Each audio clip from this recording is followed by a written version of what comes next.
Hello and welcome to Rate That Character, the series where a member of the Source Gaming team gives their opinion on a character's chances at being playable in Super Smash Bros. For Nintendo Switch. We lay out the pros and cons for each character and give a final score out of 100. Please do remember that these are our individual opinions and do not reflect Sakurai, Nintendo, or even the thoughts of Source Gaming as a whole. With that out of the way, my name is NantenJex, and let's see who today's character is.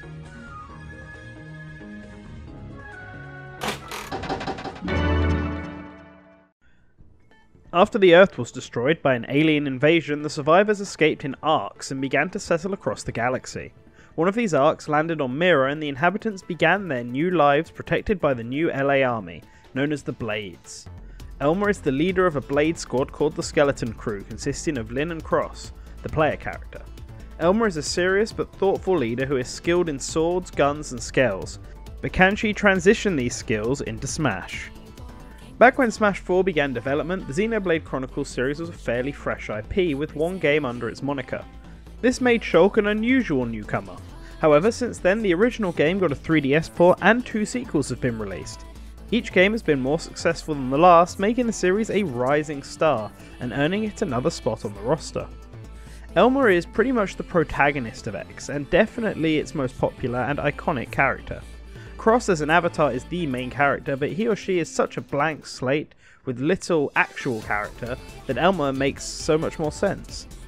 While X isn't the latest game, which is a detriment against her, X could be considered the other side of the series. See, the first title plus the latest Xenoblade Chronicles 2 are very story-focused titles, and the fact that they used 2 in the title of the game shows this is more of a sequel than X was. X is more like a spin-off of the series that focuses on the gameplay and the open world, rather than the overall narrative. This means, while Shulk could represent the main series of Xenoblade, Elma could represent this side game. This is particularly relevant as Monolith Soft has expressed interest in making an X2 that continues the story of Elma and co, as opposed to Xenoblade 2 which has a new set of heroes. Not only does this mean that Elma could have a future and remain a relevant Nintendo character, but it also shows that X is more than just a one-off spin-off, but an actual counterpart to this main series. A side series, if you will.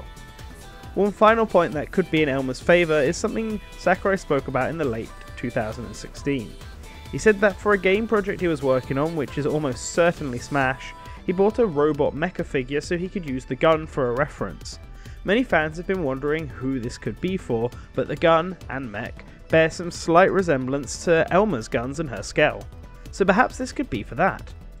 However, we don't know for sure if this is the case. This is just my personal belief, and Sakurai said he bought it for the gun, so the fact that a mech came attached doesn't seem to be relevant.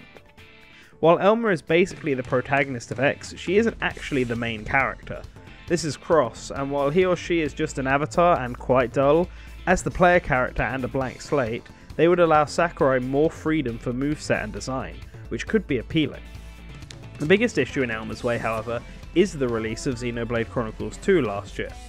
Elma is no longer the most recent protagonist of the series, with Rex and Pyra taking her slot, and it is unlikely that we would get 2 Xenoblade characters. Relevancy is really important to Smash, however the argument of when they are relevant is one that people debate. Smash for Switch started its project plan in 2016, but Xenoblade Chronicles 2 wouldn't release till late 2017, so Elma would make more sense as she was fleshed out by this point. However, we know Sakurai could be aware of the game's development, and the creators have stated that the game started this development in 2014, and the designs for Rex and Pyra were finalised in late 2016. So it's entirely possible that, like Greninja and Ike, Sakurai had the foresight to add this duo into the game instead. In the end, Xenoblade is only getting one newcomer, and the choices are between Elma and Rex and Pyra. The series has grown enough over the last 4 years that a second Xenoblade character seems likely, and it all comes down to Sakurai and timing.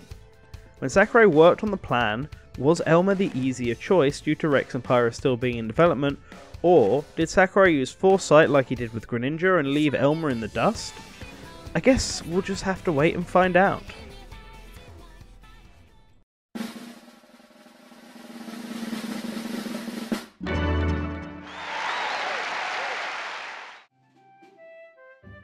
Thank you for watching today's Rate That Character.